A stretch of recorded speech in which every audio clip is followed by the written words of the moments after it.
وقاتلوا فی سبیل اللہ، پہلی بات یہ ہے کہ خدا کی راہ میں لڑو۔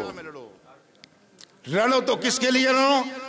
تاکہ اللہ کا نام بلند ہو جائے۔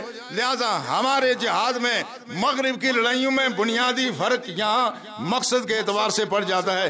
یہاں قتال کا مقصد اعلاء کلمت الحق ہے، مغرب کی لڑائی کا بنیادی مقصد زمین کا حصول، تیل کا حصول اور اسلامی ممالک کے جو خزانے اللہ نے اس دھرتی میں چھپائے ہوئے ہیں، یہ ان خزانوں کی خاطر لڑتے ہیں، یہ خدا کے خاطر نہیں لڑتے۔ اس لیے ان کے فوجی ڈپریشن کا شکار ہو کے خودکشی بھی کرتے ہیں، حرام کی موت مرتے ہیں۔ ان کا فوجی مر جائے تو دوسرے دن لاش سے بدبو آتی ہے۔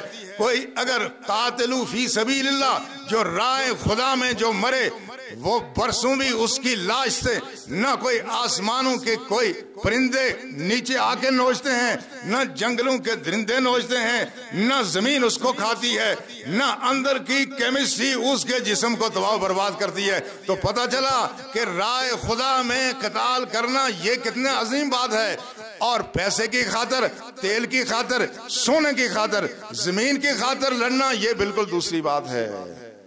تو اللہ نے قرآن میں فرمایا یاد رکھو اگر تم اس کے علاوہ لڑو گے تو پھر یہ جہاد نہیں ہوگا۔ وَقَاتِلُوا فِي سَبِيلِ اللَّهِ الَّذِينَ يُقَاتِلُونَكُمْ، کن سے لڑو؟ کیا سارے کافروں کو مارو؟ کیا یہود و نصارہ کو جہاں ملے مارو؟ تمہیں پاکستان میں کوئی غیر مسلم ملے تو مارو؟ نہیں، فرمایا يُقَاتِلُونَكُمْ، جو تم سے لڑتے ہیں ان سے لڑو، ان کو مارو جو تم سے لڑتے ہیں۔ اس میں یہ نہیں ہو سکتا کہ کہیں کسی ایک قوم کے ساتھ اگر ہماری لڑائی ہے تو ہم اس کے فوجیوں کے علاوہ سول آبادی پر کبھی کسی قسم کا کوئی ظلم روا نہیں رکھا جا سکتا۔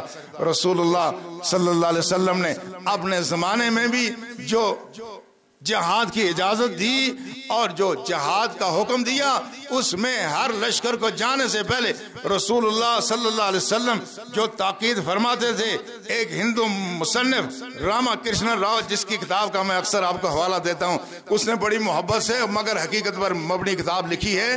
وہ کہتا ہے ان دا ایج آف بربرزم بیٹل فیلڈ وال آلسو ہیومنائزڈ، وہ کہتا ہے اس زمانے میں جب کہ بربریت تھی۔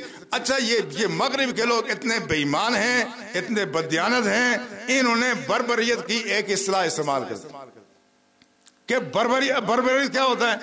یہ بربر اصل میں فاتح سبین طارق بن زیاد کے ایک قبیلے کا نام تھا۔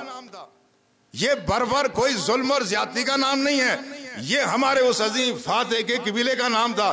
انہوں نے بے ایمانی کر کے انگریزی زبان میں بربرزم ایک نافذ کر دیا، وہ متعارف کر دیا تاکہ اس کا خاندان برباد ہو اور اس کو بدنام کیا جائے، مگر عزت اور ذلت اور رب کے قبضے میں۔